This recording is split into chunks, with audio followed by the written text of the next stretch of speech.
Assalamualaikum warahmatullahi wabarakatuh. Halo semuanya, perkenalkan nama saya Sopiana Maharani Wirnata dengan NIM 231400184. Program Studi Pendidikan Guru Sekolah Dasar Universitas Trilogi. Pada kesempatan kali ini, saya akan mempresentasikan tugas saya yang berjudul Pengolahan Informasi dan Teori Pembelajaran Kognisi. Materi ini dibuat untuk memenuhi ujian akhir semester mata kuliah Psikologi Pendidikan dengan dosen pengampu Ibu Febrianti Yuli Satriani, SPDI, MPD. Sebelum ke pembahasan yang pertama, kita harus tahu apa itu pengolahan informasi. Pengolahan informasi memfokuskan perhatian pada bagaimana siswa memperhatikan peristiwa-peristiwa lingkungan, mengkodekan informasi-informasi untuk dipelajari, dan menghubungkannya dengan pengetahuan yang ada dalam memori dan menariknya kembali pada saat dibutuhkan. Pembahasan yang pertama yaitu model pengolahan informasi.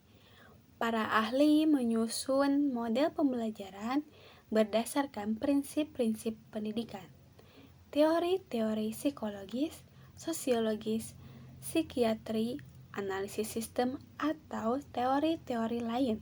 Model dimaknai sebagai suatu objek atau konsep yang digunakan untuk mempresentasikan sesuatu hal nyata dan dikonversi untuk sebuah bentuk yang lebih komprehensif. Ada 5 model pembelajaran pengolahan informasi.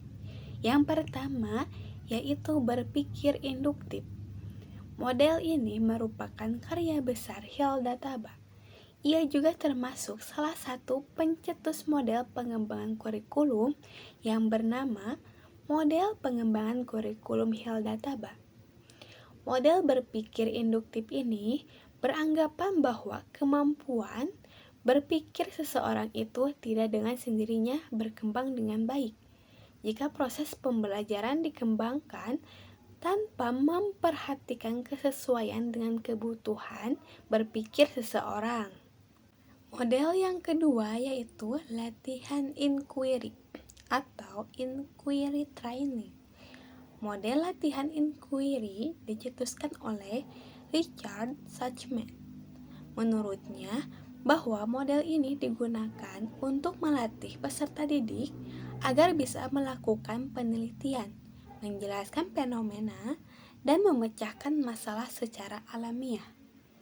Tujuan utama model ini adalah bagaimana agar peserta didik bisa memformulasikan masalah yang menarik, misterius, serta menantang agar peserta didik bisa berpikir ilmiah.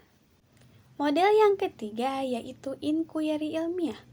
Model inquiry ilmiah ini dipelopori oleh Joseph J. Schwab.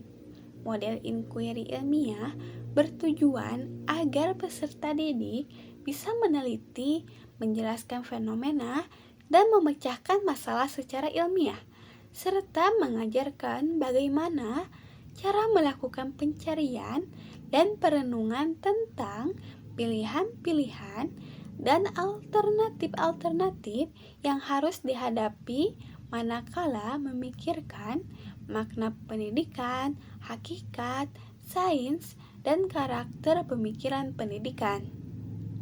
Model yang keempat yaitu model penemuan konsep.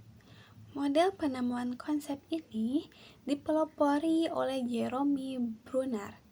Model ini berangkat dari suatu pandangan bahwa lingkungan memiliki manusia yang beragam. Peserta didik harus bisa membedakan, mengkategorikan, dan menamakan semua itu sehingga menemukan suatu konsep. Jadi, model penemuan konsep adalah suatu pendekatan yang bertujuan membantu siswa memahami konsep tertentu. Model yang kelima yaitu pertumbuhan kognitif. Model ini dipelopori oleh Jean Piaget. dan kawan-kawan. Model ini menegaskan bahwa perkembangan kognitif sebagian besar dipengaruhi oleh manipulasi dan interaktif peserta didik dengan lingkungannya, di mana pengetahuan datang dari tindakannya. Melalui interaksi dengan lingkungan, struktur kognitif akan selalu berkembang, pengalaman dan berubah terus-menerus selama interaksi itu berlangsung. Pembahasan yang ketiga yaitu memori kerja, long term dan short term memory. Long term memory merupakan tipe ingatan yang dapat menyimpan informasi dengan jumlah yang sangat banyak dan cenderung menetap secara permanen.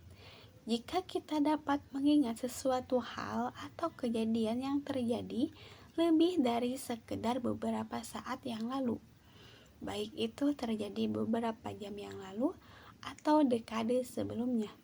Long term memory sering di luar pikiran sadar. Informasi ini sebagian besar di luar kesadaran kita, tetapi dapat dipanggil ke dalam memori kerja untuk digunakan bila diperlukan. Suatu informasi dapat masuk ke dalam long term memory ketika informasi tersebut sering digunakan dan memiliki makna. Short term memory yang juga dikenal sebagai memori primer atau aktif merupakan informasi yang sedang kita sadari atau pikirkan. Short term memory bersifat singkat, dan ketika short term memory tidak dilatih atau dipelihara secara aktif, maka hanya akan bertahan beberapa detik saja. Short term memory juga memiliki sistem penyimpanan yang terbatas. Jangka waktu short term memory hanyalah 30 detik dengan jumlah item yang dapat diingat antara 5 sampai 9 item. Namun pada umumnya adalah 7 item. Gangguan pada short term memory: ketika seseorang mengalami gangguan short term memory, ia mengingat kejadian beberapa puluh tahun yang lalu, tetapi tidak mampu mengingat detail yang terjadi 20 menit sebelumnya. Cara mengajarkan strategi meningkatkan kapasitas dan kualitas memori yaitu dengan istirahat otak. Mengistirahatkan otak memungkinkan siswa untuk bisa kembali fokus dan sangat penting bagi siswa yang lebih muda. Berlatih menggunakan memori secara aktif. Berikan tugas-tugas yang mendorong murid untuk menggunakan memori secara aktif, seperti mengingat dan mereproduksi informasi tanpa bantuan. Mintalah siswa mengajarkan materi pelajaran. Ini adalah salah satu cara paling efektif untuk meningkatkan memori kerja, karena informasi harus terlebih dahulu dan kemudian diajarkan kepada orang lain. Ada pemahaman yang lebih dalam tentang materi pelajaran. Rutinitas dan daftar kegiatan. Menetapkan rutinitas dan memasukkan daftar periksa membutuhkan pelajaran eksplisit dan seringkali penggunaan visual. Guru harus mendiskusikan hal ini dan mencontohkan cara kerjanya setiap hari. Pembahasan yang terakhir yaitu strategi belajar efektif dan bermakna bagi siswa. Yang pertama yaitu buatlah suasana belajar yang nyaman. Yang kedua, merangkum pokok pembelajaran. Yang ketiga, belajar bersama. Yang keempat, metode mempersingkat atau memodifikasi menyerupai nama sesuatu. Yang kelima, belajar dengan praktik. Yang keenam, belajar rutin tapi jangan lama. Dan yang terakhir yaitu mengerti, bukan menghafal. Sekian dari video saya. Mohon maaf bila ada perkataan yang salah. Wassalamualaikum warahmatullahi wabarakatuh.